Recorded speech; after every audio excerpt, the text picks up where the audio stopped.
अच्छा से को ये दस दो कि किलों स्कूल दा मुंह डिठे वे तू जा कर प्रधान किलों जामड़ तू पहले पढ़दे आवे हाँ प्रधान अस्सलाम वालेकुम व्यूवर्स मैं जावेद सुलंगी ते तुसां देखदे पियो मेरा विलाग चैनल जावेद सुलंगी देसी विलाग तो दोस्तों आज तुहाडा तारुफ ते तुहाडी एक मुलाकात एक इंजी शख्सियत नाल करवेनू कि जिन्हें किडहूँ स्कूल दा मुंह नहीं डिठा ते ना ही किडहूँ मदरसे दा मुंह डिठे ने तो इंग्लिश इतनी फर अलैंदन कि तुसां खुद सुन सो उनकी इंग्लिश ते हैरान रह वैसो।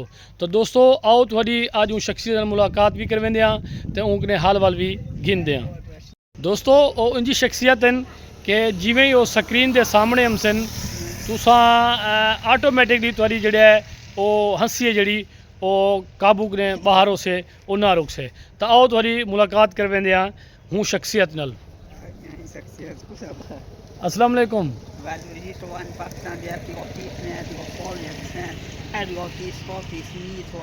एक मिनट पहले अपना तारुफ करवा पहले अपना ना दसा व्यूवर्स को ते बाद दे विच जिहड़ा अगी दे उत्ते असें कोई इंग्लिश सुनानी पहले अपना व्यूवर्स को ना दस तारुफ करवा। हाँ सी तोरा ना क्या है? मेरा नाम सिकंदर है। सिकंदर केड़ी बरादरी नाल ताल्लुक रखेंदो? गोला बलोच। गोला बलोच।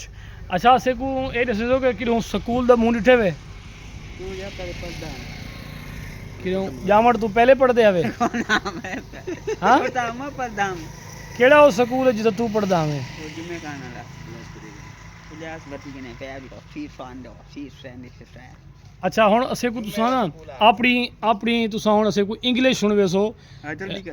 हाँ शाबाश जोर दा असें को व्यूवर्स को असा को अपनी English सुनवाओ। Abroad this snap to all forties knees on captive forties is an out head of this forties snap head of this on head of this head of three of four that's me head।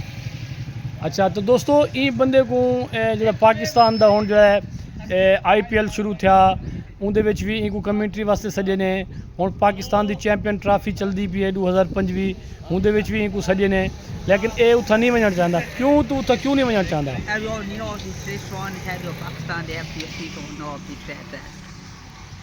दोस्तों मेरे को तो इनकी कोई समझ नहीं आती पई इंग्लिश की अगर तुहाको कुछ समझ आती पई है तो तुसां असें को दसे सो कि ये जनाब क्या फरमाइंदे पिन।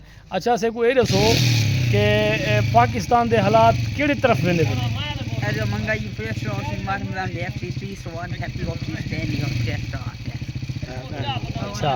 अच्छा असें को ये भी दसे सो कि आने वाले जिहड़े हालात हैं असारी क्रिकेट वास्ते असारी पाकिस्तान क्रिकेट वास्ते वो किंजे हो सन?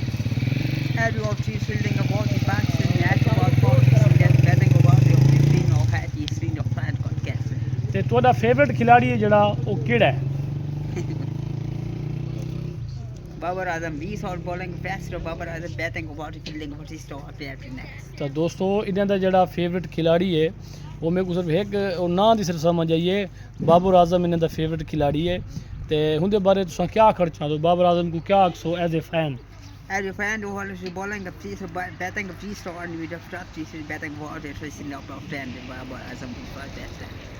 बस दोस्तों मेरे को इंदी कहीं भी अल्फाज की मेरे को समझ नहीं आई। अगर तुहाको समझ आई है तो कमेंट ज़रूर दसे सो।